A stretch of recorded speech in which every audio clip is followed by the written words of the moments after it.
Chapter 9, Homeostasis. The greatest discovery of my generation is that human beings, by changing the inner attitudes of their minds, can change the outer aspects of their lives. It is too bad that more people will not accept this tremendous discovery and begin living it. Quote by William James. While I was still in the business of testing rockets and guided missiles for the U.S. Navy at China Lake, I had an unusually good opportunity starting in 1950 and ending about 1955 to learn some things about human relations. The Harvard Graduate School of Business Administration had developed its casebook for the study of human relations in companies, and Robert Tannenbaum at the UCLA was developing his theories of group interaction. Perhaps because of life aboard ship tends to focus attention on interpersonal problems, the Navy carried out an experimental on-the-job group relations training program, and the test shop conductors from Harvard and UCLA, our management group, studied Carl Rogers' client-centered therapy of 1951. It was not intended that we should become therapists, of course, but the principles of right human relations and humanistically oriented therapy, like Rogers, are similarly in many respects and, as will be discussed below, also have a powerful effect on inside the skin problems. It was then that I began to understand our own family better and to realize that each person's development and balance involves the whole family. The family consciously and unconsciously helps and hinders. Since children are continuously changing, it is necessary continuously to shift family relationships until the children who start out totally dependent on their parents end up as independent as good friends usually are, even though a special relationship exists. Many of us who participated in the program at China Lake were very enthusiastic at first about the possibility that training in right human relations would not only help solve problems between and within small groups, but would also be applicable on a national scale and even on an international scale. Eventually, we noticed, however, that individuals who returned from high-intensity group relations workshops and laboratories were not successful in changing their organizations. In fact, relationship often tended to worsen. Sometimes the enlightened member no longer could exist in the group and would quit his job. What was happening? Psychologist Paul Buchanan, director of Human Relations Program at China Lake at that time, explained the problem to Alice and me as one of the homeostasis in group relations. Since this has an important correspondence in the problems of individual psychosomatic health, it is useful to discuss homeostasis at some length. The concept was first formulated by W.B. Cannon, 1932, as a characteristic of physiological systems. It refers to the tendency of an organism to compensate for disturbance to maintain stability. Homeostatic mechanisms govern the heart, for instance, to prevent it from going too fast or too slow. Homeostasis includes the ability of the organism to adapt to its surroundings. It is more than mere inertia, which is the passive tendency of the body to resist change. Homeostasis is an active tendency to restore equilibrium, to maintain steady states in the face of constant change. In a physiological sense, we could not survive without homeostasis, but it is important to know that continuous pressure can modify homeostatic balance. Continuous overwork without relaxation at times will push the heart beyond its capacity to rebalance during rest. And then we have trouble. Homeostasis keeps us healthy and bouncing back from the strains and pressures of life up to a point. If we are continuously reacting to stress, then homeostatic balances gradually shift, for they are not permanently fixed. And the undesirable result in our body is called psychosomatic disease. If such a disease does develop, then homeostasis actively maintains it until we do something about it. A wart is a small, non-useful homeostatic entity that does not usually shrink or grow very much, and it resists change actively when you try to get rid of it. If you cut it off, it tries to regrow.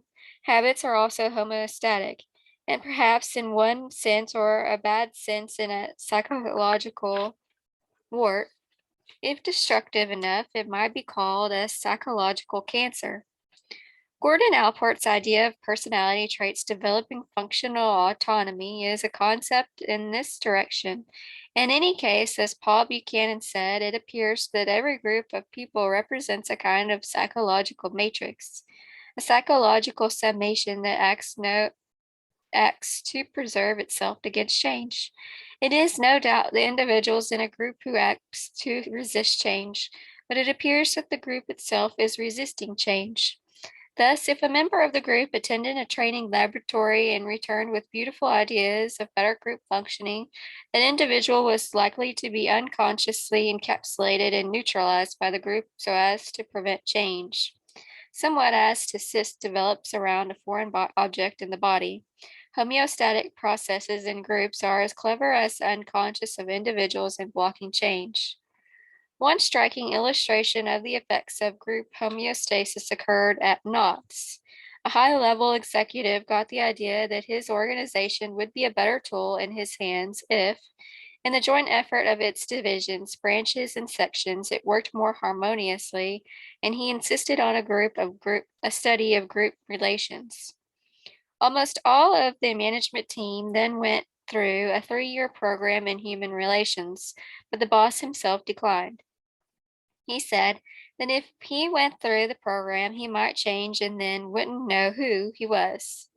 But he would be useful, he insisted, if the group members would become more cooperative and harmonious. The program worked well, and a great deal of creative energy was released. Individuals moved towards increased freedom in comparison with their previous more restrictive behavior, and friction developed between the group and the top executive. The result was that he, who indeed did not change, quit. He did not fit the new functional relationship to the group had developed without him. Another kind of automatic balance that everyone is quite familiar with might be called personal psychological homeostasis. If a person decides to modify a habit, it seems that everything in one's nature conspires to prevent change. Don Juan explained this to Carlos Castaneda when Carlos was trying to develop lucid dreaming, trying to become fully aware of being himself in his dream. This is a significant state for expansion of awareness, as will be mentioned later in the discussion of the field of mind theory. In Tales of Power, Carlos tells how Don Juan warned him that the early stage of developing this ability consisted of a deadly game that one's mind played with itself, and that some part of myself was going to do everything it could to prevent the fulfillment of my task. That could include, Don Juan had said, plunging me into a loss of meaning, melancholy, or even suicidal depression. I did not go that far, however. My experience was rather on the light, comical side. Nonetheless, the result was equally frustrating. In other words, trying to make a psychological change is going to be opposed to by the mind itself. Anyone who has tried to break a habit or change his ways knows about that. So do people who have tried to raise their level of craftsmanship or artistry, such as musicians trying to reach a higher degree of mastery. From the yogic point of view, psychological homeostasis represents not only a psychological state, but also a physiological state. That is why fasting, diets, various physical exercises, and emotional and mental control exercises are considered necessary, or useful at least, in bringing about personality change and development. An example of the positive side of homeostasis is provided by violin virtuoso Joshua Heifetz. He was asked to explain how, with only a week's practice, it was possible for him to play an extremely difficult concerto after having not played it for a year. It is because it was properly learned in the first place, he said. Now consider negative homeostasis in the family. If someone has a usually fatal disease, the family can hinder that person's recovery. This is not only because the family wants the person to die, but because the family succumbs to the usually fatal label, adjusts to the inevitably of death, and at unconscious level resists the change that recovery represents. This is one of the most striking findings that the Simontons have made in their work with cancer victims. In the early days at Travis Air Force Base, Carl Simonton reported that he had a few impressive successes with the patients, who later were told by their families, in effect, "You're crazy, no one can get over cancer that way." In some instances, the result of the family rebuff was catastrophic. The cancers returned and the patients soon died. The inevitable but unanswerable question is, to what extent was the unfortunate outcome the result of the family's negative response? When Simontans moved their practice to Fort Worth a few years later, they were convinced that it was essential to bring in the family, if all possible, to explain that the patient's welfare depended on them as well as on the patient. The problem with the family is the same as the problem with the patient. The same tendency is in all of us, more or less. It is not easy to accept responsibility for future events without feeling guilty for past events, especially when the doctor says, "I have news for you. This family has cancer and this person is stuck with it." If we become aware that a family relationship has resulted in undesirable physiological behavior in ourselves or in a family member, we need to forget the blame for the past and instead accept some responsibility for trying to make a change. This mountain's focused on emotional needs. Carl finds that the greatest single factor predisposing to the development of the disease is the loss of a loved one 6 to 8 months prior to the diagnosis. The loss engenders feelings of helplessness and hopelessness, feelings that often precede and accompany cancer. In this situation, the attitude of the family is of major concern. If the family does not want to think about interpersonal relations and the possible physiological consequences, then the patient has two big hurdles to leap: his own attitude and the attitude of his family. It seems evident that the family is an important element in any psychosomatic illness. In the first 10 recoveries from Raynaud's disease that were reported to us, 3 of the patients were mothers who had been rejected by their sons. The emotional trauma suffered by the women was followed within days or weeks by the appearance of Raynaud's disease. The anger and grief they experienced was blocked, not adequately recognized and handled until temperature training released the vasospasm and simultaneously released with the withheld grief. In recovering from migraine, patients who remember any causes whatsoever almost always remember problems associated with their families. A striking case was recently told to us by Barbara Pierce. One of the patients she worked with was a woman with a 10-year history of a migraine. She was under heavy sedation in a hospital because of the migraine problem when, having heard of our project, she sent an inquiry. Although she could not come to Dr. Sargent's office, it was agreed that Barbara could take a temperature trainer to the hospital and work with it every day for at least a week. Barbara hoped that that might help. Barbara reported that for the first few days, the patient did not seem to understand what was required, most likely because she was so heavily sedated. At last, after 5 days, the woman seemed to grasp what she was supposed to do and then began a rapid recovery. After 5 weeks, she no longer required drugs, had no migraine, and looked like an entirely different person, full of energy and eager to live again. Shortly after the problem seemed to be solved, she showed up at Barbara's office in a very depressed mood and said she was more unhappy now than when she had the migraine. She had thought that if she could only get rid of the migraine, her life would be wonderful. But now her family was falling apart. As soon as she began to get well, fights began in their home. Her teenage daughter had neatly pinpointed the problem when she said, after one particular bad episode between her and her parents, "Mother, it's too bad Dad can't act like a normal person being unless you're sick in bed." Family therapy was recommended. The responsibility for the problem in the preceding case was not solely the patient's. With migraine, as with cancer, we can often say with truth, the family has migraine and this person, the patient, is stuck with it. In all these examples, homeostasis is involved, helping or hindering, but always acting to maintain the status quo. If we decide to make changes in ourselves, we do well to anticipate rebellion from somewhere within. Likewise, changes in the company, the city, the state, the nation, or the world as a whole will automatically and unconsciously be resisted.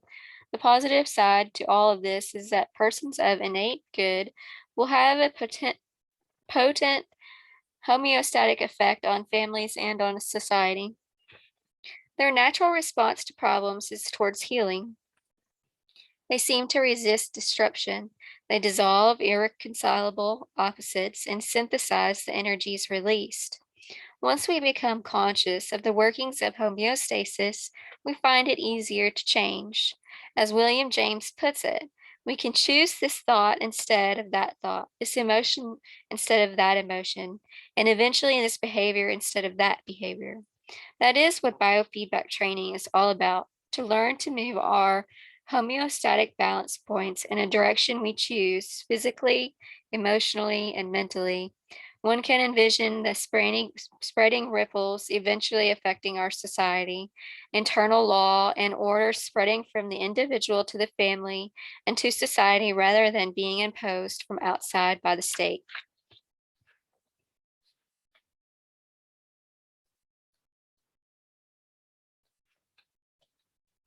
Self-image and field independence. Chapter 10.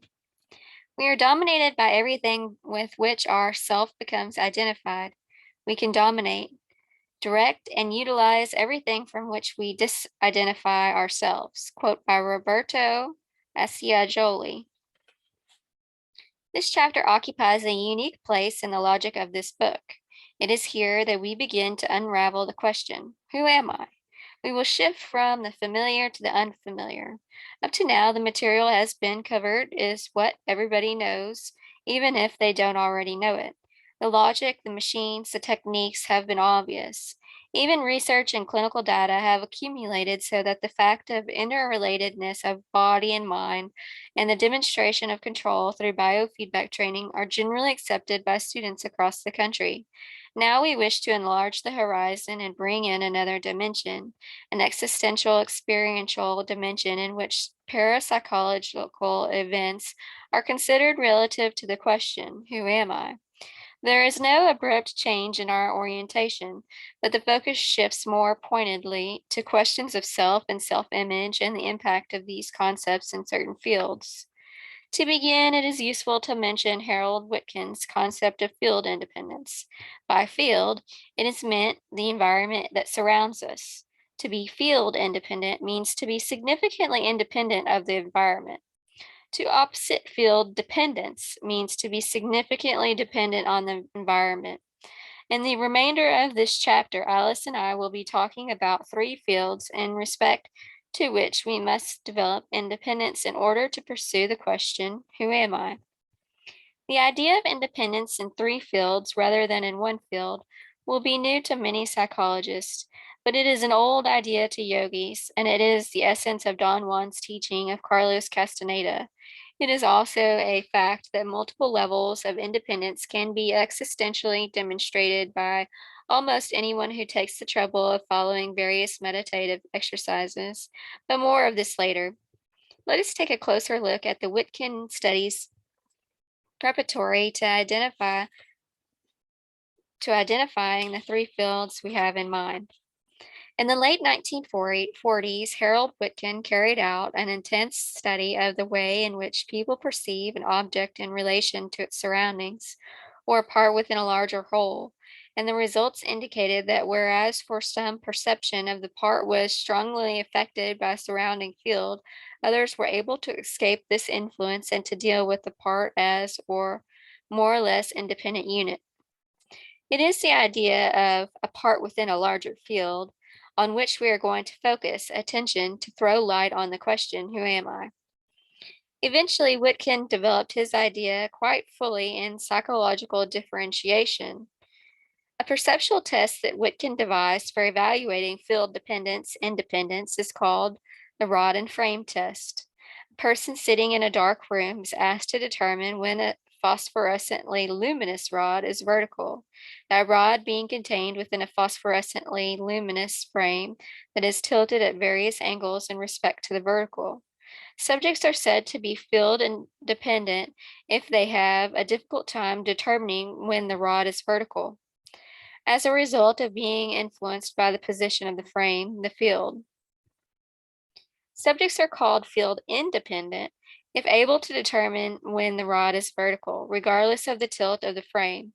The rod and frame test involves a simple bit of reality, namely that people are influenced in varying degrees by surrounding environment. The test may be simple, but Woodkin found that the ability to determine when the rod is vertical is associated with a large number of psychological and physiological characteristics. Repeated studies have shown that people who judge the vertically of the rod with considerable error, or they are field dependent on the average of a global, diffuse, inexact perception of themselves and the environment. They lack a firm sense of their own identity, and they seem to lack, to some degree, the ability to separate emotion from thoughts and ideas. Field independent persons are more aware of themselves as individuals separate from the environment. They are more capable of experiencing their self-identity. Thus, those who show in the lab that they have a relatively constant internal frame of reference for determining the position of the rod in the rod and frame test also show the same characteristic, a relatively constant internal frame of reference in everyday life and in social situations. Typically, they are less interested in and have less use for guidance from other people. Witkin did not say that being either field dependent or field independent led toward psychological peculiarity. He did, however, describe certain tendencies of each type, stating it rather baldly. We can say that field dependent people have identity problems when stressed. They become doubtful that they know who they are. They may panic inside and react with feelings of helplessness and inadequate control. Problems such as alcoholism or obesity may develop. Field independent persons, on the other hand, when threatened or stressed, defend themselves by taking refuge in isolation or strong argument or intellectual rationalization. Rather than feeling helpless, they are inclined to develop delusions of power and grandeur. Field independent people can have serious problems, but it is evident that a degree of field independence is required to refrain from reacting to the environment in contradistinction to acting in the environment. The significance of these ideas for the self-regulation of internal states is apparent, we hope, when we say to patients, remember it is not life that kills us, but our reaction to life. We are suggesting that it is necessary for them to develop more field independence in order to get their reactions under control. We must learn to perceive ourselves separate from the environment so that we can perceive the stress, ponder its meaning, examine our feelings, and respond in the most appropriate ways. According to one view, a person's position on dependence-independence scale is, for all practical purposes, fixed and unchangeable. This may be partially true if a person believes it to be so and makes no effort to change. In our experience, however, those who are willing to make an effort to alter their level of independence to increase their areas of freedom and self-control do succeed to some degree. If psychologists and physicians did not observed much self-regulation of the internal states prior to the development of biofeedback training systems. It was mainly because hardware and techniques simply were not available. Biofeedback enhances consciousness of what is going on inside the skin, and biofeedback training leads to awareness of what we call the second level of field independence. The first being Witkin's field independence, that is, independence from the environment. The second level involves independence from total uncontrolled autonomy of the autonomic nervous system. We want the autonomic nervous system to behave properly and to function automatically without giving us any particular trouble. But if it does cause trouble, as in psychosomatic disease, we want to be able to tell it what to do, how to function, and have it comply. As if we wish to drive a car all night, we want to be able to tell the automatic system to forego temporarily its habit of sleeping and provide logistic support for our striate selves. That is, it must supply energy and nervous activation to keep us awake. These are, incidentally, examples of some of the practical goals of yoga. Going back to figure 1 of chapter 4, we said that our outer circle represents the skin, the body, the boundary where the body meets the outside of the skin environment, field 1. The small circle contains the central nervous system and is the internal boundary where the central nervous system meets the inside the skin environment. Field 2 is the area lying between the small circle and the large circle. It is everything in the body outside of the central nervous system itself. Whitkin's idea of field refers to the perception of relationships outside the skin. We started simply as a rod and a frame and extending to such an elaborate idea as one of the self vis-a-vis society. All of his relationships involve the world outside the skin, but it is interesting to note that our perception of a rod and a frame involves the central nervous system. Perception always involves the central nervous system, as we indicated in chapter 8 when we referred to the sensorium, where all information from outside world is presented to the perceiver.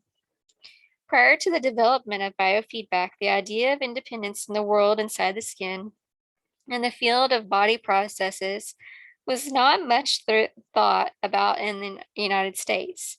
Such independence lies at the heart of autogenic training in yoga, of course, but those systems of self-regulation were not seriously considered by those few psychologists who had even heard of them.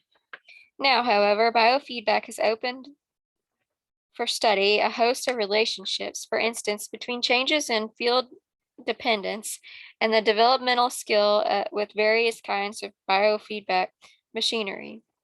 Such basic studies can be followed by investigations of one's role in society, the kinds of psychosomatic diseases a person develops, and the facility with which research subjects can learn to handle responses to stress, all with field dependence and the development of biofeedback skills as correlated research variables.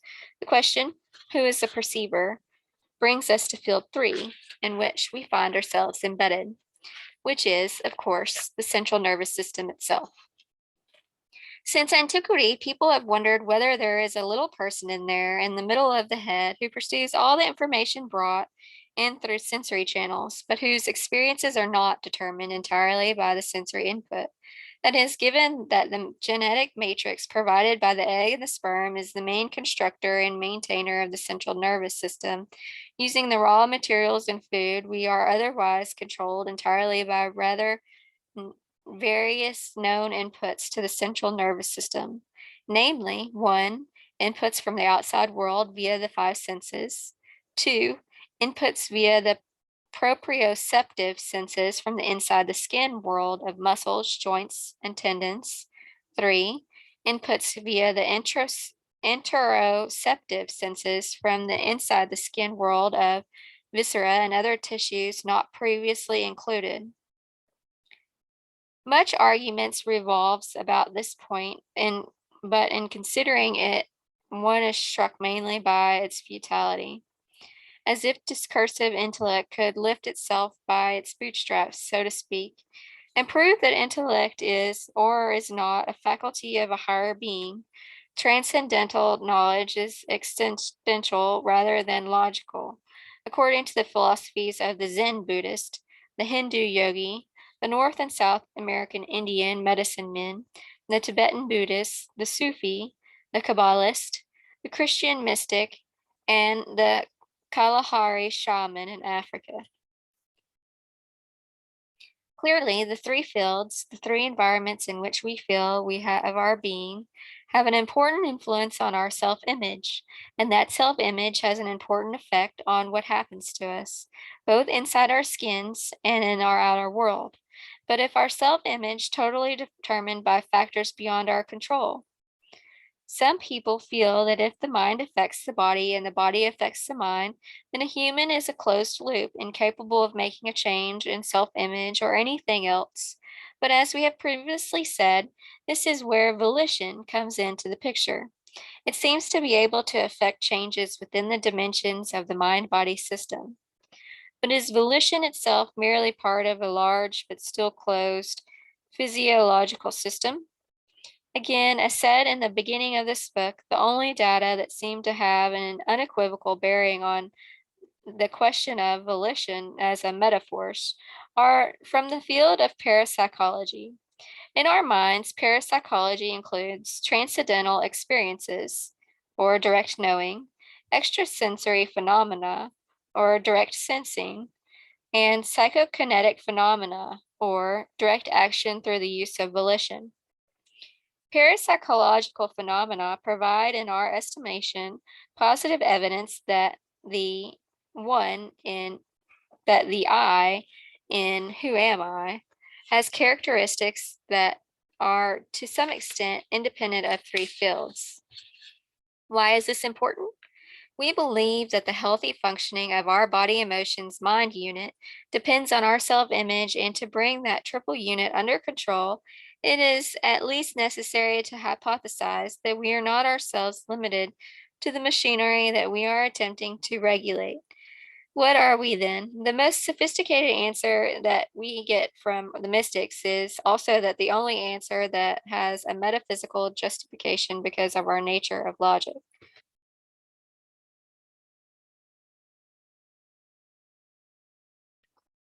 That answer is we are what remains after we have identified what we are not, and what remains must be experienced to be known. Logic collapses when it reaches the boundary of its domain, and experiential knowing starts us on a new line of exploration and discovery. Can we say that to know our identity, we must stop clinging only to the rules of left hemisphere functioning and must allow ourselves also to experience right hemisphere existential synthesis? Knowing is not the same as believing. When C.G. Jung was asked toward the end of his life if he believed in a spiritual being that transcended the limits of time and space, he answered that believing was useless. It was necessary to know. And he said, I do not believe, I know. Buddhist psychology has addressed itself to the problem of self identity. The ancient manuscript called Tibetan Book of the Great Liberation, W.Y. Evanswitz, 1964, analyzes the realms and bodies, or vehicles of human experience, what we have referred to as three fields, in order to identify everything that we are not. What is left over after everything we know or could ever think of is called the void. Not a void in the sense of nothing, but a void in the sense that nothing can be said about it. For language is a function of the discursive part of the mind. Evan Wentz, who translated this manuscript with the help of this Tibetan teacher, said that the void referred to by his teacher included at least 28 differentiable kinds of experience.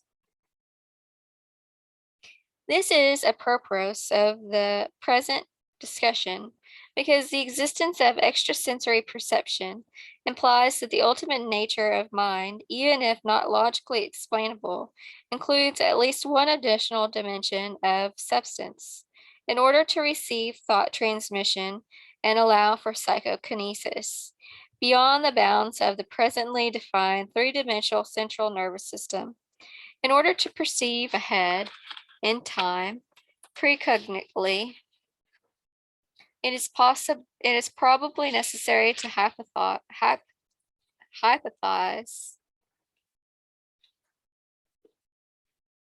a second time dimension. This would give a minimum of 6 dimensions for representing the mind, 4 in space and 2 in time. These ideas are not new, of course. We first read about them in a book titled An Experiment with Time by physicist John Dunn of 1928. Ouspensky in Tertium Organum of 1947 reviews several such ideas, especially the mathematical analogies of Hinton. The increasing reservoir of extrasensory data makes it considerably easier nowadays to discuss the general hypothesis that mind is more comprehensive than the body. When I saw the tower building of the Menninger Foundation in a hypnagogic image in 1952, 12 years in advance of visual seeing, I was apparently using a set of senses peculiar to mine, as distinguished from body senses. The most economical explanation for this kind of phenomenon, it seems to me, is to hypothesize that mind is an energy structure that includes the brain. We have been very much impressed by Patanjali's ideas, first expressed some 2200 years ago. Tamni, 1967, and lately brought to our attention again by Swami Rama. The mind-body problem, do we have a mind separate from the body, is in fact no problem at all, according to Patanjali's Yoga Sutras. Both of them are substances, energy structures. The body is merely the densest section of the mind, in the same way that a magnet may be thought of as densest section of a magnetic field. This idea is summarized in the line mentioned earlier that crystallized in our discussions with Swami Rama. All of our body is in the mind, but not all of the mind is in the body. In other words, there's nothing happening in the body and central nervous system that is not happening in the mind, though mainly in the unconscious to be sure. The reverse is not true, however, for some things that happen in the mind are not represented in the body, though they are projected as extrasensory impressions by some hypothesized mechanism into the brain. The mechanism is presumably part of the mind. Everything in the West must be useful, otherwise it is under suspicion of not being value. Therefore, it seems appropriate to review the advantages of independence in the three fields. First, in the environment, from the Wittgen's description of the characteristics of field-independent people, it seems clear that being field-independent has its uses. Certainly, it is desirable to be able to make up our minds about things that do not need a value from environment in order to decide if what we are doing is what we want to do. Second, in the body, it seems self-evident that we do not want to be controlled by physiological processes, no matter how much we make use of the body for sensing and for action. Every person in a psychosomatic entity having a certain parts that function less than perfectly, unless the malfunctions become serious enough to make us unhappy, we normally do not pay much attention to this mind-body unit. We merely employ it. Sooner or later, however, we come to face with some serious functional problem that, and at that instant, we know we do not want to be controlled by physiological processes. Under these conditions, many people resent their slavery to the body, but they can do nothing about it. Third, in the mind, some people think of humans as learning machines in whom any kind of behavior can be installed by controlling their physiological responses to their emotional responses and their thoughts. Nazism was a case, in fact, and in 1984, the novel of George Orwell is a case in fiction, as in Walden 2, 1948, by B.F. Skinner. It is more useful to subscribe to an open-ended system, however, and especially to see through the self-limiting theory that says we ourselves cannot voluntarily modify our body's emotions and thoughts. William James expressed his own cutting through beautifully in his diary entry for April 30th, 1870.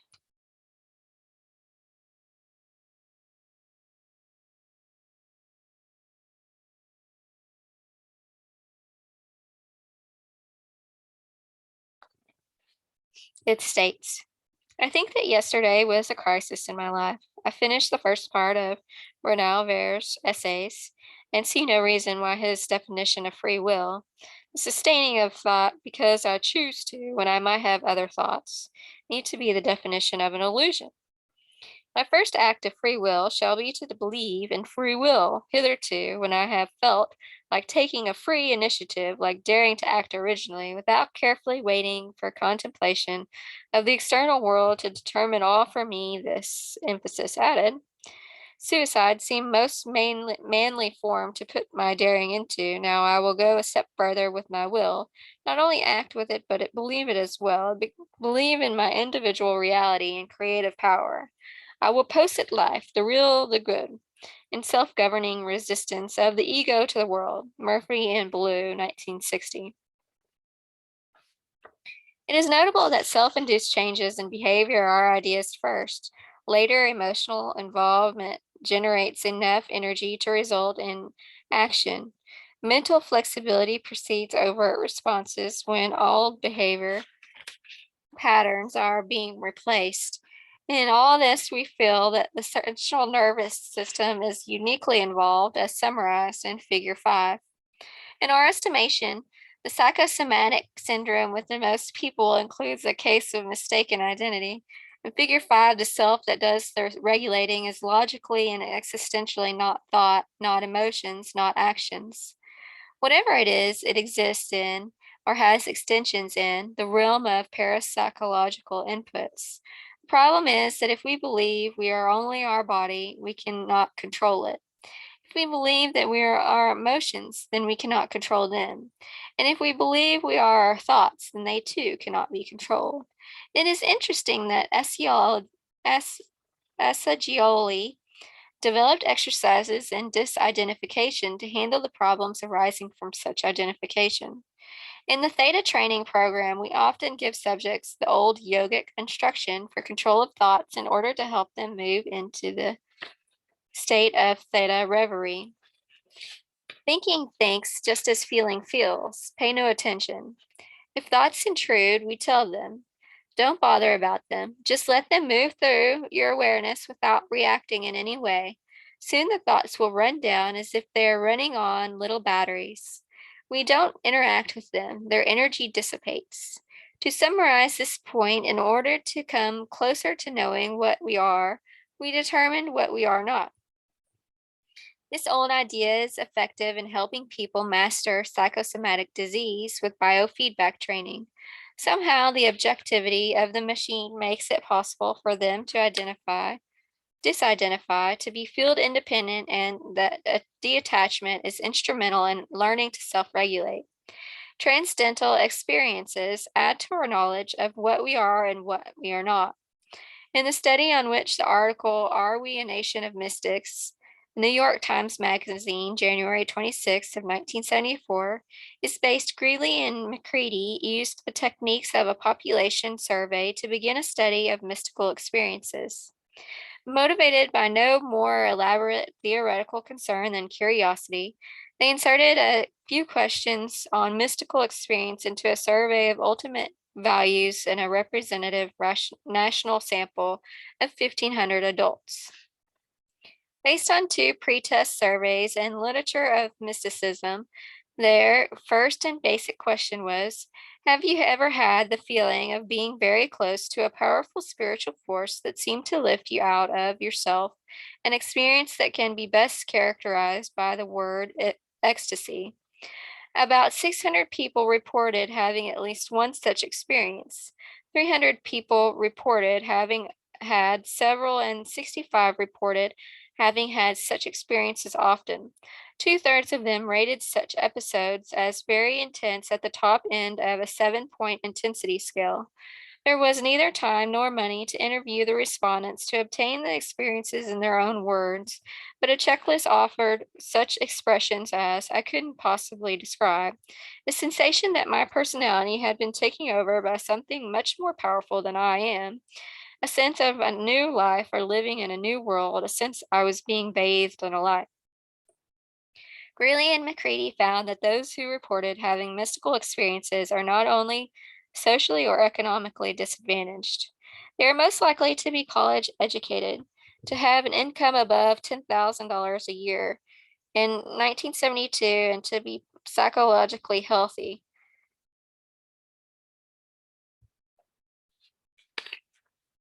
The response on the brief psychological well-being scale developed by Professor Norman Bradburn indicated that the relationship between frequent ecstatic experience and psychological well-being was 0.40, the highest correlation, according to Bradburn, he has ever observed with his scale.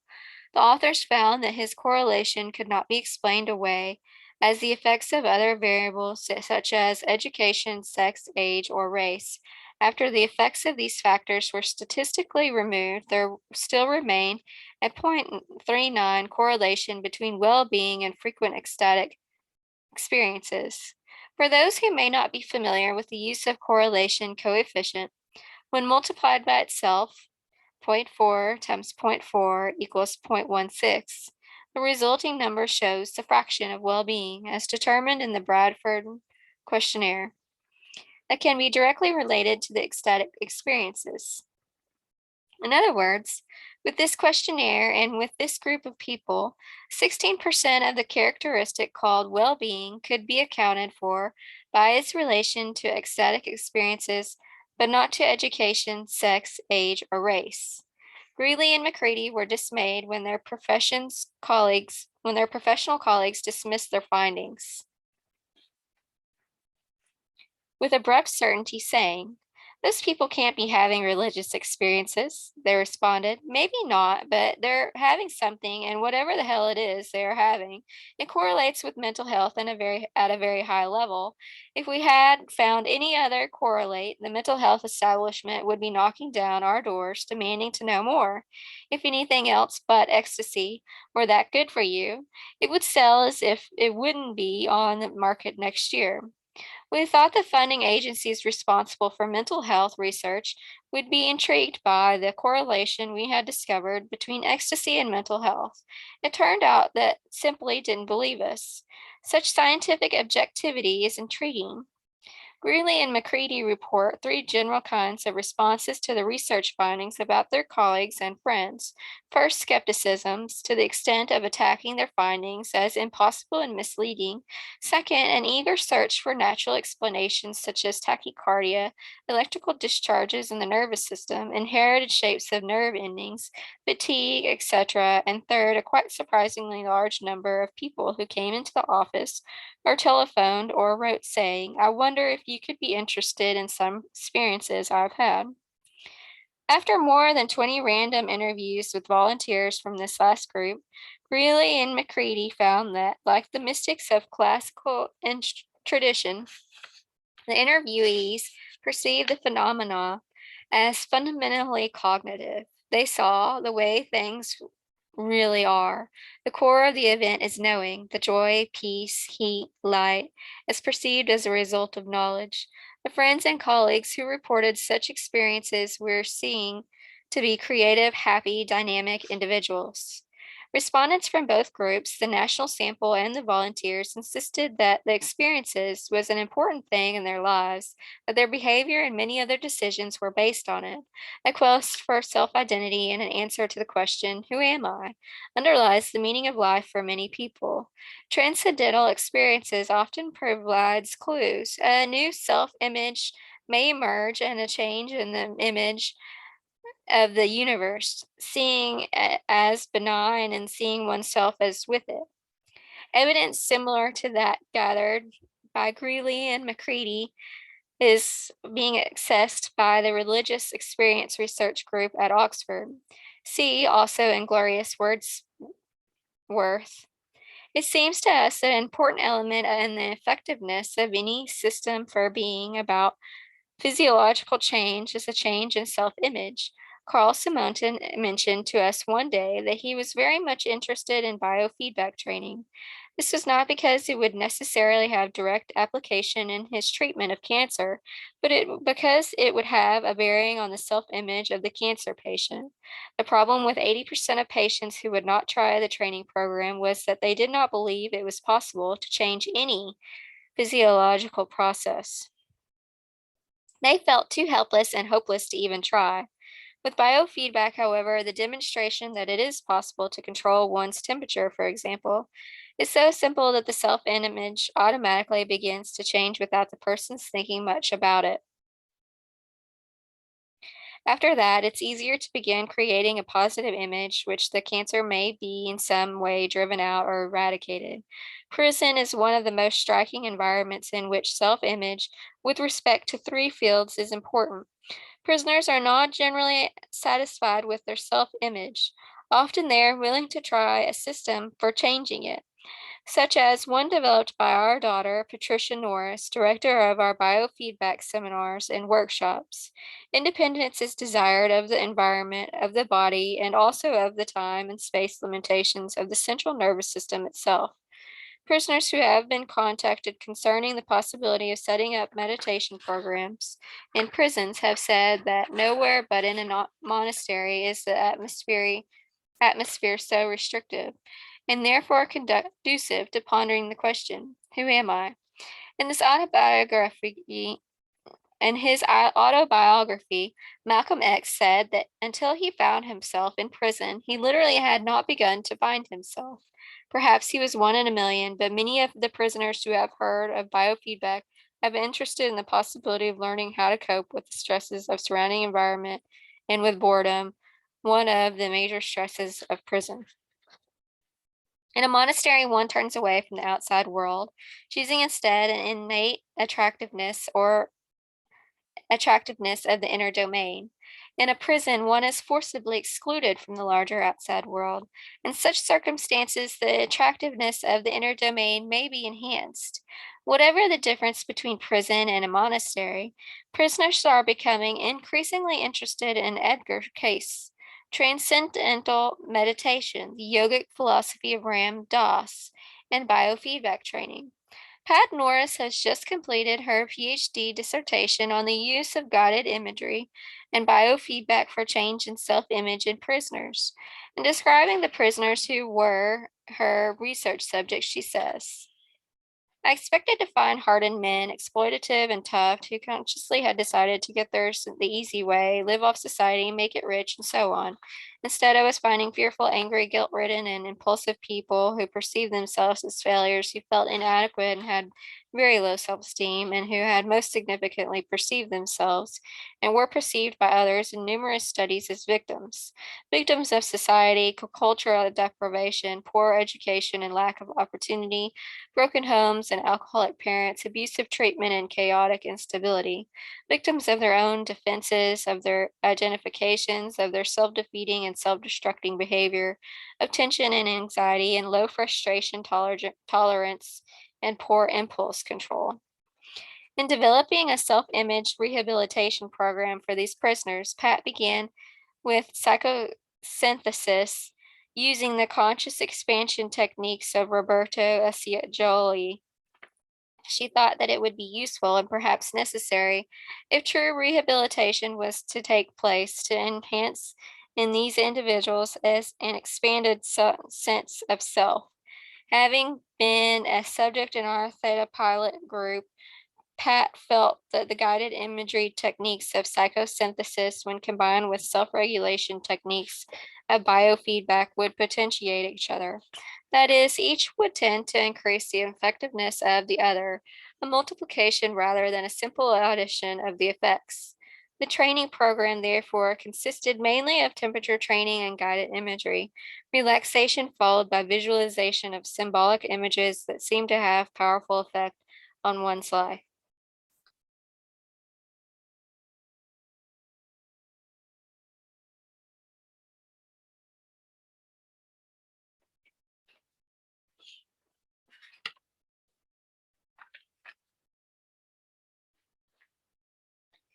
In chapter 11 on Swami Rama, Jack Schwartz, Rolling Thunder, and others, we do not treat society, the body, emotions, and thoughts as unimportant. On the contrary, those fields are of the utmost importance because they are the fields of life, without which there would be no awareness, no discrimination, and no development or evolution. What is important, however, is that we do not identify ourselves only in terms of these fields, but move on just as those named above are moving on to the development of volition. As we do this, the question of our identity becomes increasingly existential and less rhetorical. The people named above are not totally bound by the three fields. They're involved in these ordinary levels of experience, of course, but they also are aware of additional levels, a cosmic level, field 4, and a universal level, field 5. For want of better names, fields 4 and 5 are especially associated with parapsychology and the basic questions of self identity. All of us are immersed in these levels, although we are usually not conscious of them until we quiet the body, the emotions, and the thoughts of simultaneously.